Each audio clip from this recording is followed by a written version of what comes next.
Christmas truly has come early, folks. It's that special time of the year again where we all get to watch the Game Awards with anticipation.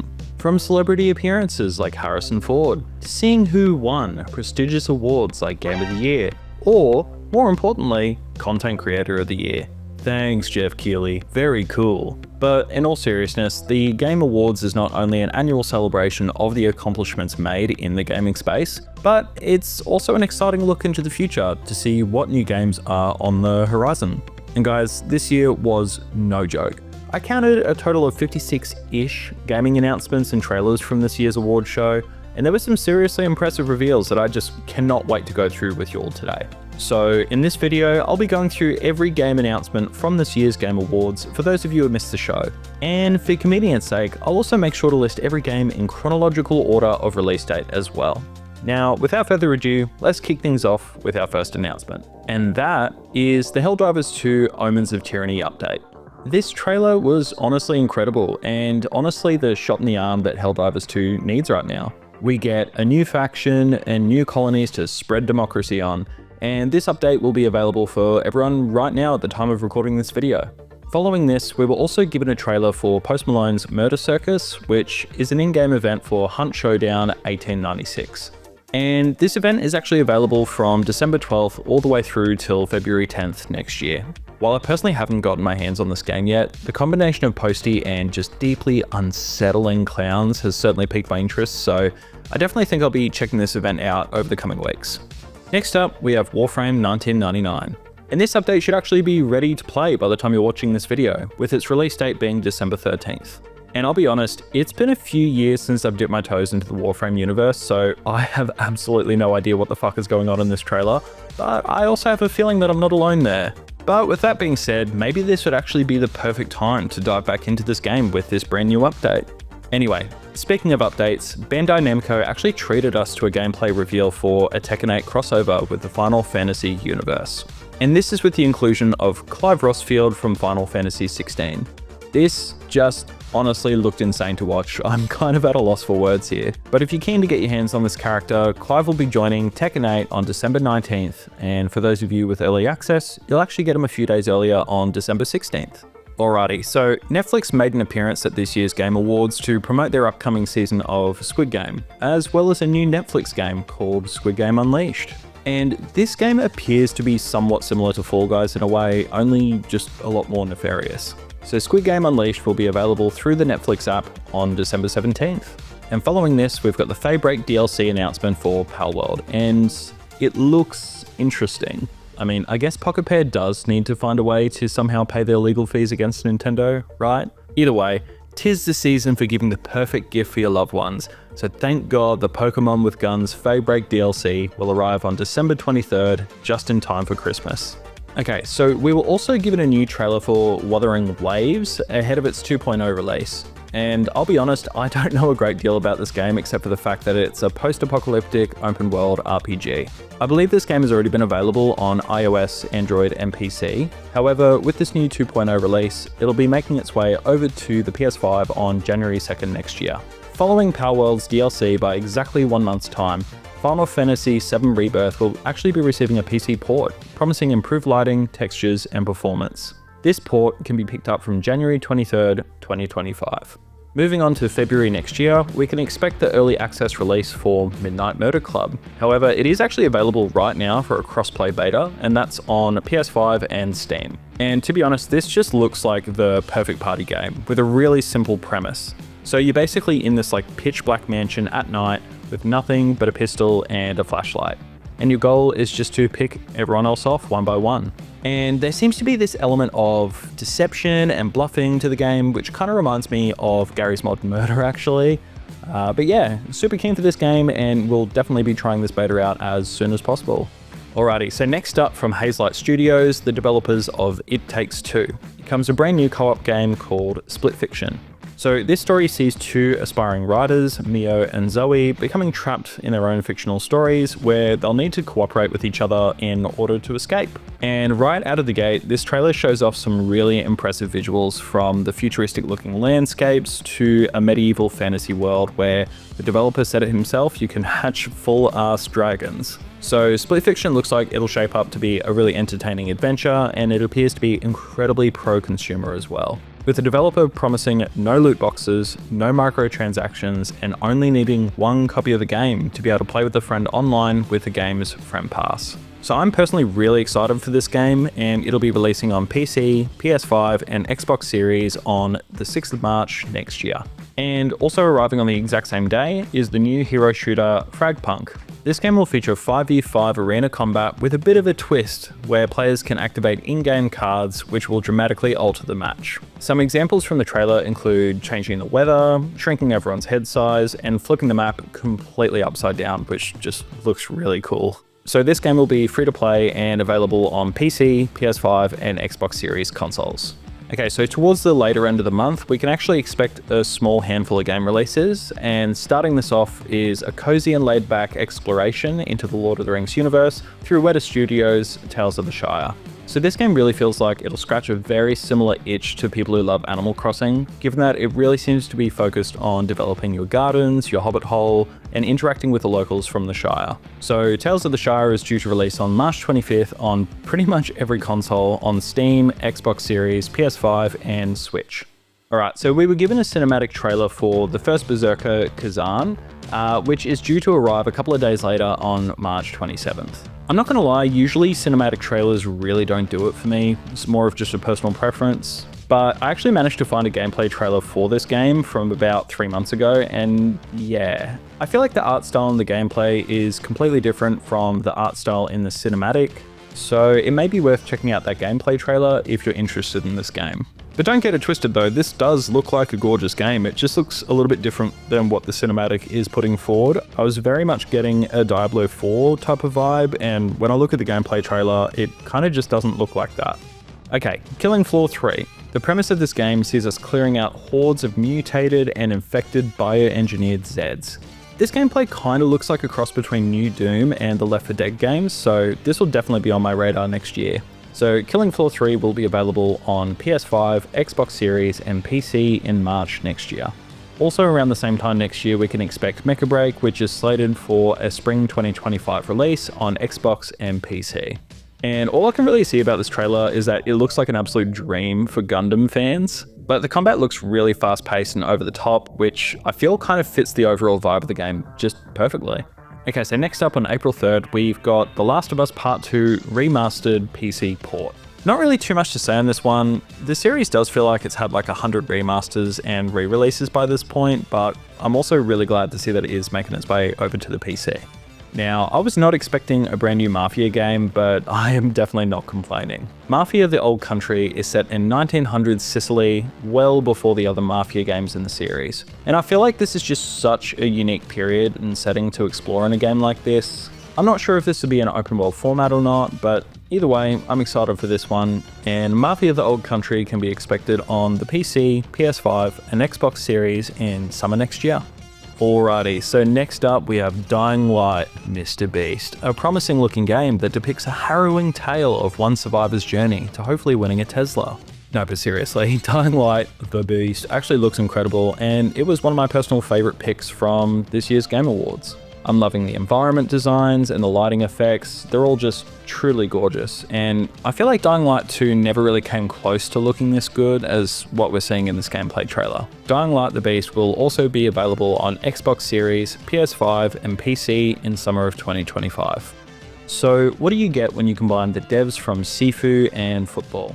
Well, you get Rematch. Rematch is being described as football with immersive third-person action gameplay and intense online competition. I don't really have as much to say on this title, but with keeping in mind with how well the studio nailed the combat and movement in Sifu, I'm really curious to see how this game will feel to play. As a side note, the presentation really does feel reminiscent of Rocket League, which the irony isn't lost to me considering that game is based on football in the first place, but yeah, this looks really good. Another complete surprise from this year's Game Awards was the reveal of Ninja Gaiden Ragebound. I love that this series is being revisited again, but with a super cool 2D Metroidvania style aesthetic. In an age where realistic graphics are constantly being pushed to its limits, it's super refreshing just to have like a simple and classic designed video game. The combat and the animations just look super slick, and I can't wait to play it sometime 2025, available on all consoles.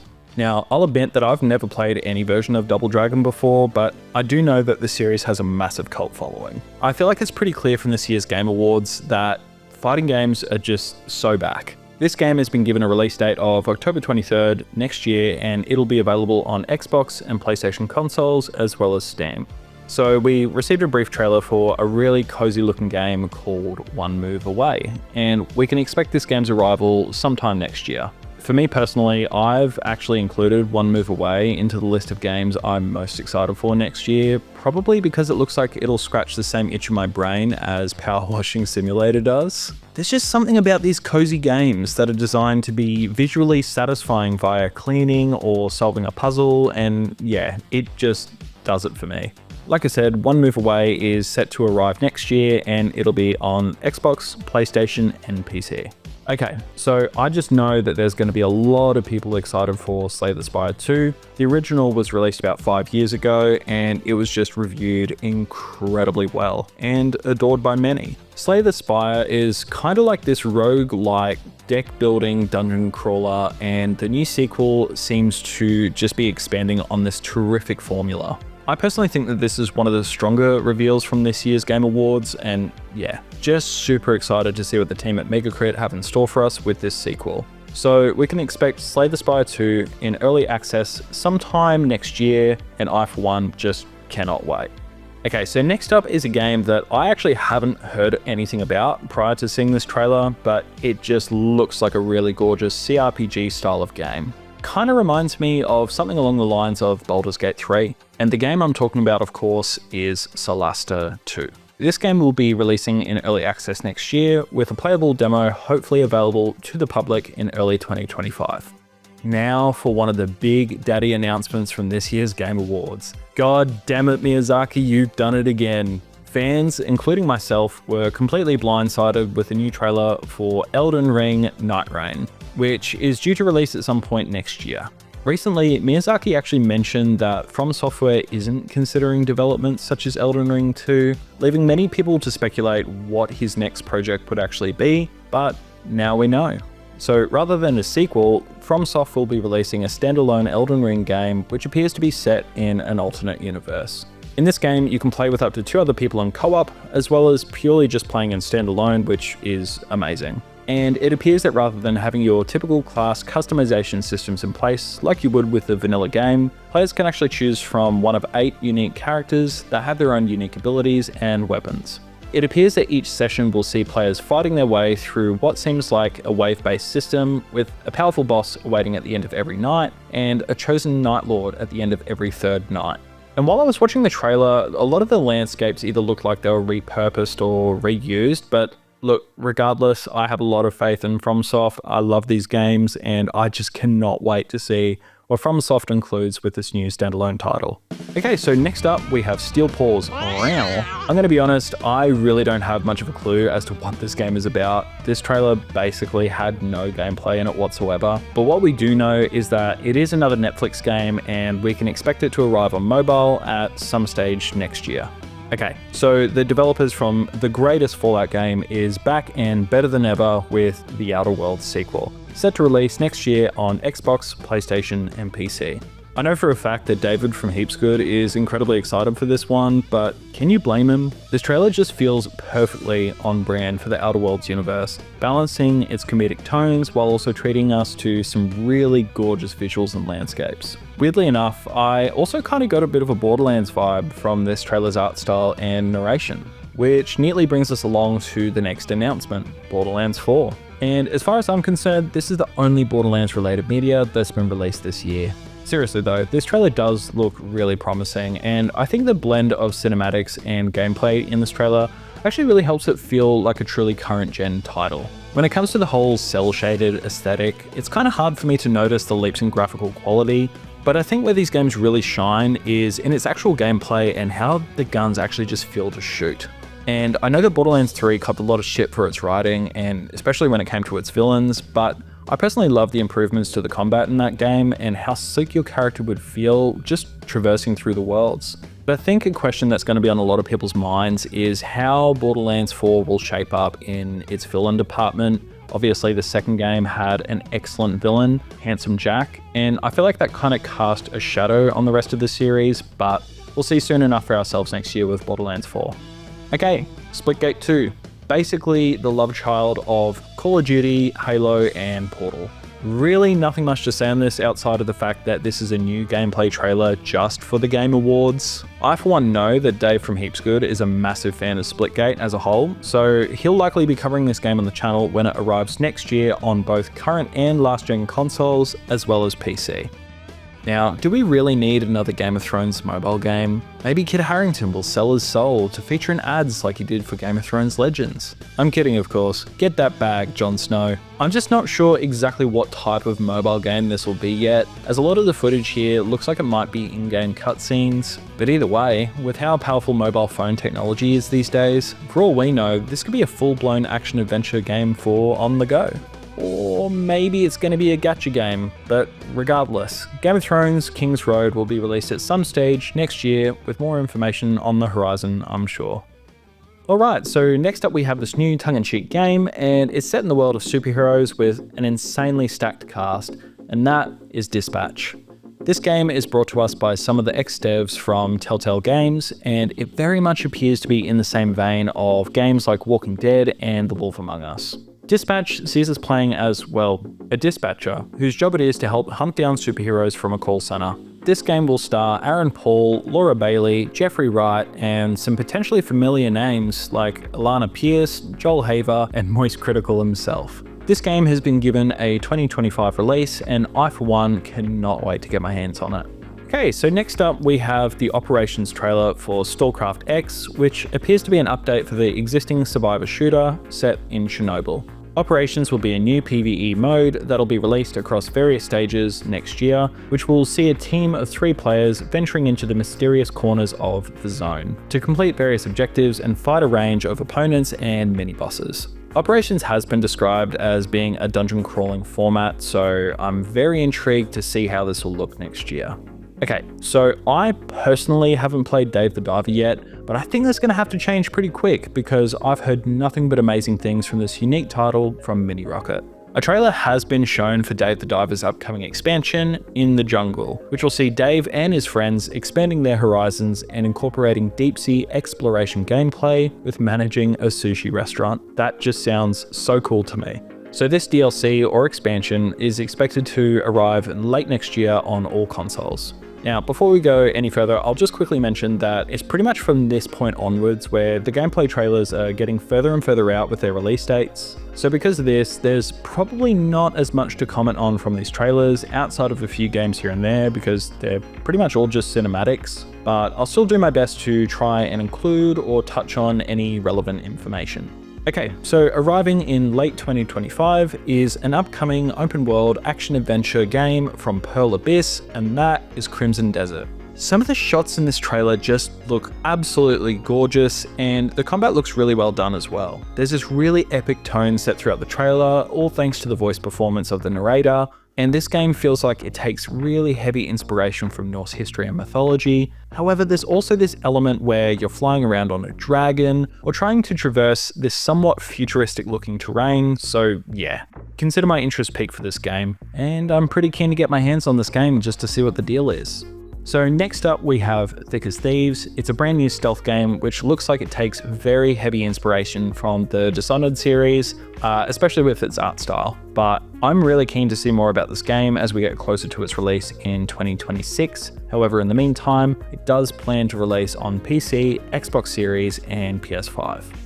Now, when I first saw the Onimusha trailer, I thought this was going to be like a brand new Neo game or something along those lines. But then the second I saw the title appear, I nearly jumped out of my seat at work. I just can't believe that we're finally getting another Onimusha game after such a long time. I have some incredibly fond memories of playing the third game on the PlayStation 2, so consider me 100% on board for whatever is in store for us with this new title.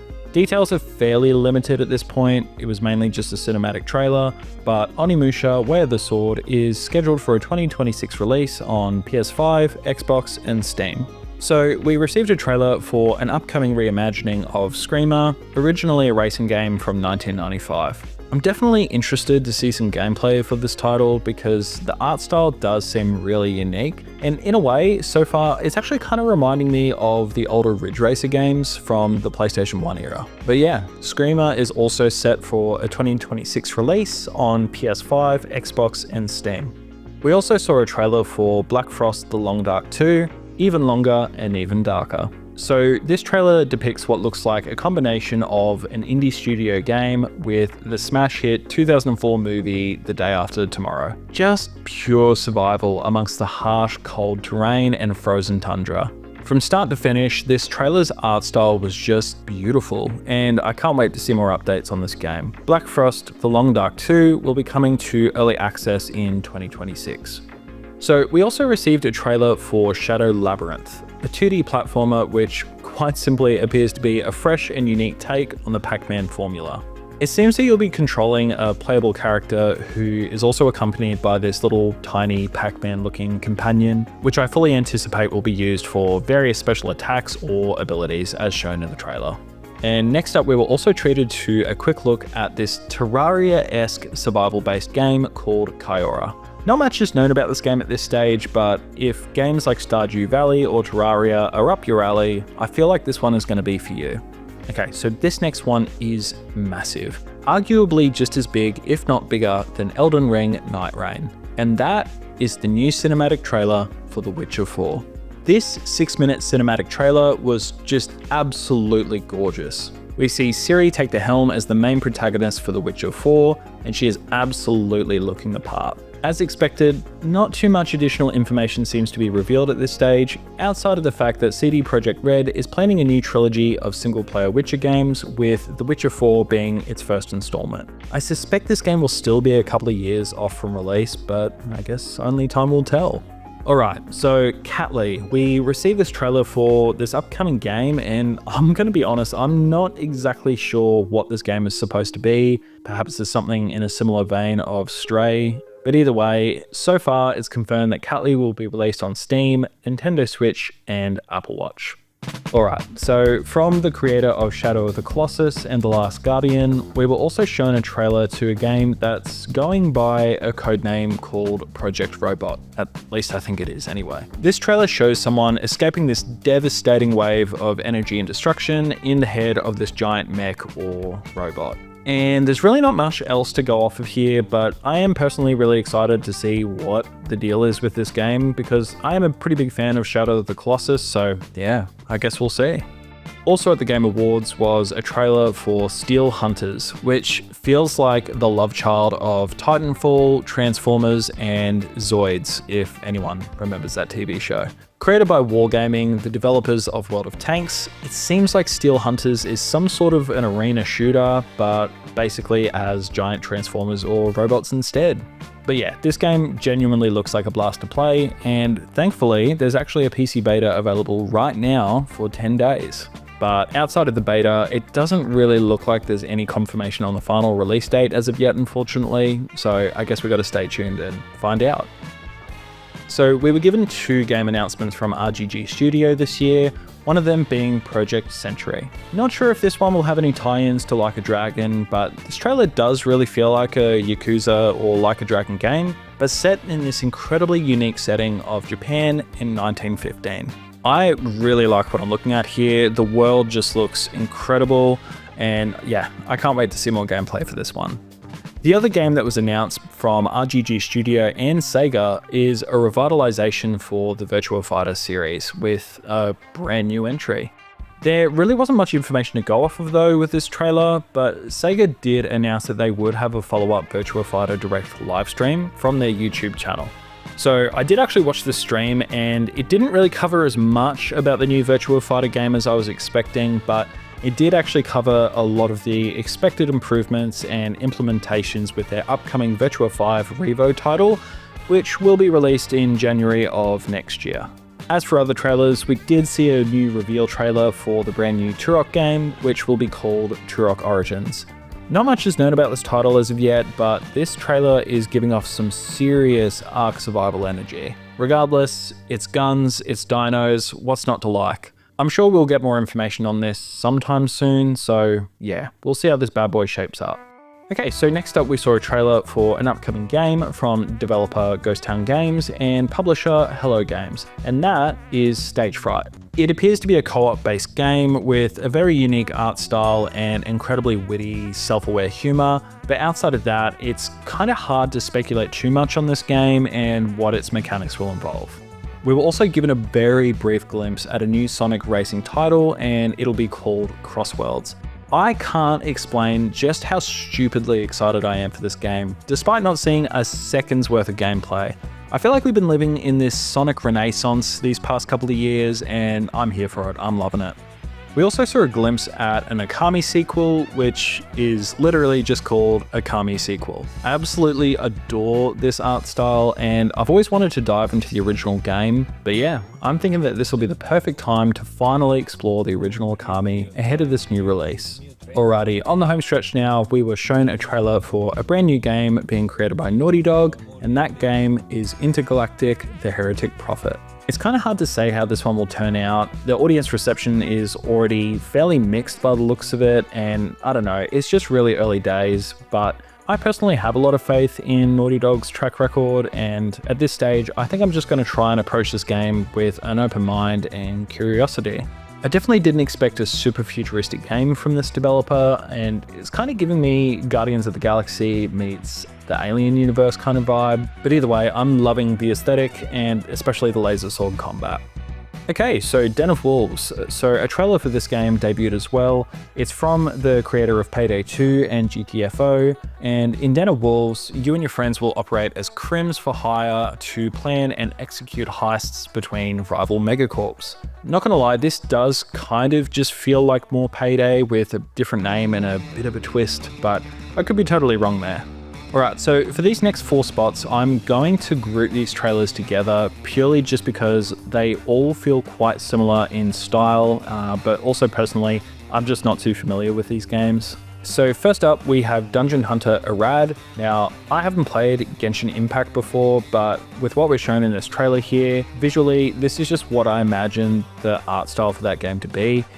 There's zero gameplay in this trailer at all, and it's kind of hard for me to comment on what this game is going to be like at this point in time, but either way, we've got a new trailer for it, so there you go. Next up, we have Zenless Zone Zero. Now, I believe this is actually a character reveal trailer for Astra Yao. This trailer does mention 2024, however, it doesn't appear to mention any specific dates, but I'm assuming that if this character hasn't been released by now, it'll probably be released at some point over the coming weeks. We also got a character reveal trailer for Castor Reese in Honkai Star Rail. Do I have any idea what's going on in this trailer?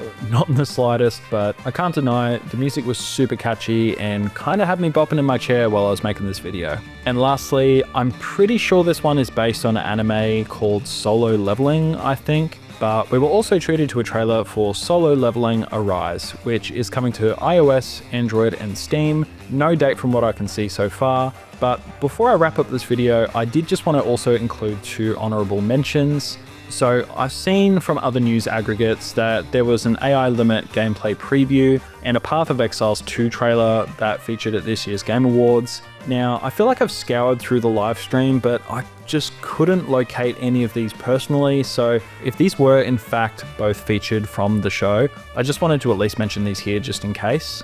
But yeah, that pretty much wraps up this gargantuan-sized list of announcements. Did I miss anything from this list at all? I'm sure I probably have, so if I did, please let me know down below. And of course, I would actually love to hear what you guys are most excited for. There were a lot of trailers, so if there's anything you guys are really excited for, let me know down below. For me personally, it's probably going to be Borderlands 4, Nightreign, One Move Away, and probably Split Fiction. But yeah, let me know down below.